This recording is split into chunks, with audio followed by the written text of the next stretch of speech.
बात को लेकर ऑडियो वायरल हो रहा है राजेश राम और अब्बास आलम का ये ऑडियो है, जिसमें आपके बारे में कहा जा रहा है पप्पू यादव जी हैं कौन कांग्रेस में जो फैसला ले पा रहे जब हम फैसला लेने वाले होते हैं तो हमको एको सीट नहीं मिलता।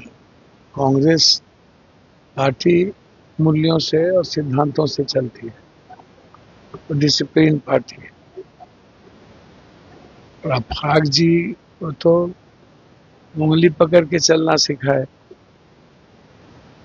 जिला परिषद अध्यक्ष में 80 लाख रुपया अफाक जी को दिया। जब इन लोगों ने राज्यसभा में पैसा लेके क्रॉस वोटिंग किया था तब भी कांग्रेस नाराज थी।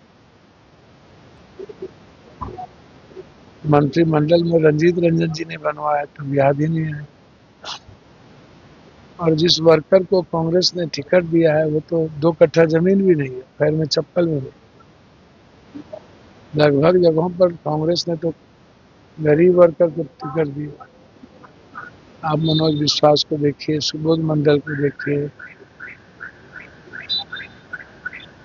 कौन कोई मतलब है? आप हमको बताओ।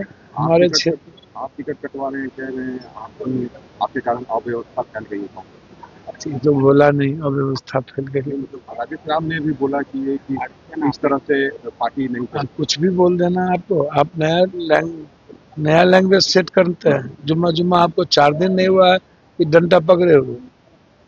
राजेश राम ने कहा राजेश राम जी ने तो कुछ नहीं कहा। ये स्थिति में पार्टी ऐसी नहीं करती है। अब वो उनसे पूछिए कैसे चलेगी। ये 12 जगह कैंडिडेट उतार दिया गया डबल डबल, इससे गठबंधन चलती है? हाँ, क्षमता क्यों नहीं है बोलने की? कांग्रेस को निर्णय लेना चाहिए। अभी भी युवा अध्यक्ष के सीट पर किसी बड़े ठेकेदार को दे दिया, ललन जी के सीट पर आरजेडी ने सुबह। और कहलगांव के सीट के चलते उन्होंने सारे सीटों पर दे दिया, अत्यंत पिछड़ी जाति पर, दलितों पर। बाहर ऐसे चलेगा क्या? तो जिस तरीके से टिकट बांटा गया है ये बिल्कुल गलत है। तो साध्वी प्रज्ञा ने कहा कि हिंदू लड़की अगर बात नहीं सुनती है तो उसका पैर तोड़ दो। इन लोगों के बारे में धरती पर बोझ हो गए हैं। गिरिराज, साध्वी प्रज्ञा, ये लोग इस धरती के बोझ हैं।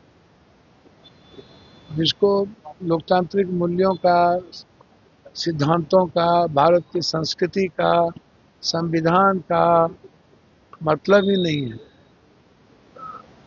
प्रज्ञा जी महिलाएं होने के बाद इस तरह की बात करता है तो ऐसे महिलाओं को रहने न रहने से क्या फायदा? महिलाओं का रिस्पेक्ट बहुत ऊंचा है और इस तरह की बात करते रहते हैं, ये बिल्कुल गलत है।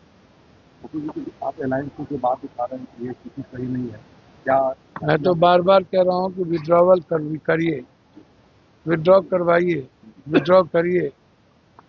ये कहीं न कहीं से ये लोग गाइड हो रहे हैं, कमजोर किया जा रहा है गठबंधन को।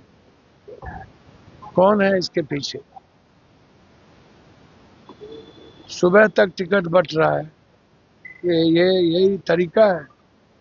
4 बजे सुबह तक आज अंतिम प्रक्रिया और टिकट बांट रहे हैं, ये गलत है। ये सही नहीं है। मैं तो इसको गलत मानता हूँ। गठबंधन धर्म का पालन सिर्फ कांग्रेस कर रही है। उन्होंने अपना 2-2 सीट सिटिंग सीट दे दिया और कांग्रेस अत्यंत पिछड़ी जाति, दलित, एसटी, एससी पर ज्यादा जोर दिया है। इन लोगों ने बिहार की जनता का सपना तोड़ने की कोशिश किया है, माफी नहीं होगी। में सरकार बना पाएंगे? अब वो तो भगवान जाने कौन बना पाएंगे, जनता जाने, उस पर मेरा कुछ भी भूमिका नहीं। लेकिन गठबंधन धर्म को के साथ जिस तरह का आचरण और चरित्र रहा है, यह गठबंधन धर्म के विचारों को कमजोर करती है। सर, प्रशांत किशोर कह रहे हैं कि इस बार जो मैच है वो एनडीए और जनसुराज के बीच, महागठबंधन ही नहीं। अच्छा, मुझको समझ में नहीं आता, जो दूर दूर तक न सुन में है न कुछ में है, कहीं है ही नहीं, कोई चर्चा ही नहीं है, कोई मतलब ही नहीं है, पूरा गाली गलौज के अलावा दूसरी बात उसको लोग कर ही नहीं रहे हैं। चारों तरफ से उनको गालियां पड़ रही है, खुद अपने लड़ने की औकात नहीं हुई। तो आप स्थिति देखिए ना। तो जैसी बात कर रहे हैं कि कौन सा कोई मतलब भी है, कोई सुनने को तैयार भी है, बिहार में कहीं जिक्र भी है, वो तो लॉस्ट केस हो गए। जनता ने उसको कह दिया कि तुम ब्लैकमेलर हो। गर्मियों की छुट्टी होने वाली थी, मेरे पापा आने वाले थे, तो हम लोग सभी खुश थे। तो मैं एक बेड पे चढ़ के डांस कर रहा था, लेकिन वो पहले ही आ गए। फ्रीज। तो मैं उस समय तो कंटिन्यू नहीं कर सकता था, तो फ्रीज फ्रेम टाइप का हो गया। कसम पैदा कर